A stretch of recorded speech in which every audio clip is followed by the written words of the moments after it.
So VPN.com was just bought and now they're making a VPN out of it. The question is this site good just because it has the domain name VPN.com? Well, probably not, as you'll find in this review. Right away you can see they offer a free trial and their website is filled with a lot of buzzwords and information about VPN and ways to kind of scare you into using VPN, but there's actually not too much information on the website. You can find a fact down at the bottom that does give some information, like 3 devices at once, 25 locations. Going into the app, I noticed they had 128 AES and 256 AES, so that's good for encryption, and it's cool that you could choose that. I'll talk more about what's in the app later on.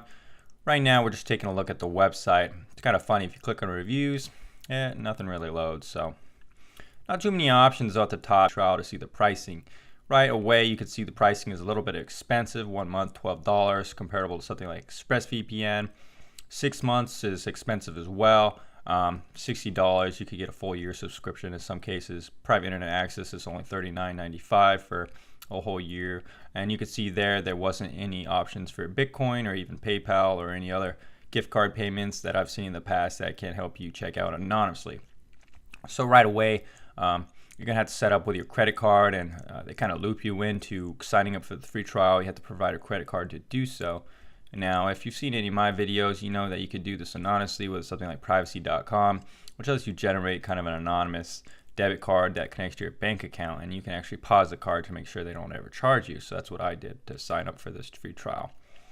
So you can see, it's kind of funny actually that if you notice it says it's like Forbes and talked in Forbes and stuff like that, but they actually don't mention that, it's just the term VPN, not actually their website. You can see it's kind of ironic how they're talking about your credit card's exposed and they actually like force you to use a credit card without giving you any other anonymous payment options. Once you go ahead and do that, you'll be able to download the free trial. Pretty simple here. You just download Windows or Mac, whatever you're on, and then you're going to start the process here. Pretty simple installation, pretty standard. Probably the best part about this experience for me was that installing and getting to work was pretty easy. The app is very simple and not very complicated, but again, that's not really something that's notable. It's not that hard to make an app that's simple and not complicated after all. It's hard to make a VPN app that has a lot of security features and settings to play around with, to configure, and make an app that is, powerful. And in this case, I don't really think it is. Of course, you're going to put in your username and your password like most VPNs. Use the same information you got on the website, which is good. You don't have to get a unique password and username, which I've seen with some VPNs. I'm going to go ahead and blur it out right here because it does show my IP address. Now, you don't have too many options. You're going to pick which kind of server you want, and then you're going to connect. Connection times are a little bit lengthy with this VPN, as I've noted throughout the course of my review. You can see here it's taking quite a bit to connect. You'll see some other VPNs connect much quicker. But once you do connect, actually it was showing the same exact IP that I connected with. So in that case, this means this VPN is not really doing anything at all. I went ahead and went on to speedtest.net as well to see what's going on, and it just was like I wasn't using a VPN. My speeds were the same, my IP address was the same.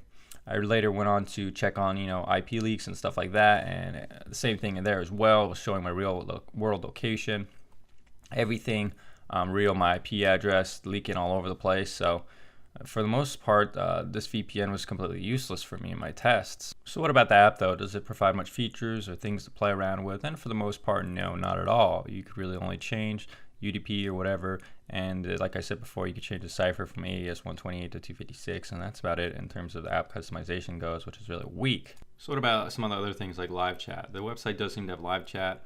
I sent a message, they didn't really seem to reply very quickly or really at all. I kind of waited and I didn't ever get a message. For the rest of the website, it's pretty bare bones. Like I said, there's not really many tabs. Some of them don't really work. Going into the privacy policy. So now let's maybe get to the best part of this review, or rather the worst part of this review. So basically, the privacy policy on this website is complete bonkers. Essentially, the TLDR is they pretty much just keep everything. If you're a privacy advocate and you want to consume VPN to keep your privacy, this is not the VPN to use. They access information from third-party accounts, they collect analytics, they collect your IP address, It says, for operation and maintenance purposes, this application and any third-party services may collect files that record interaction with this application. System logs are for use for this purpose for personal data, such as an IP address. So yeah, I would not use this VPN since they keep a ton of logs. The data is kept for this time necessary to provide the service requested by the user or stated by the purposes outlined in this document, and the user can always request that the data controller suspend or remove the data.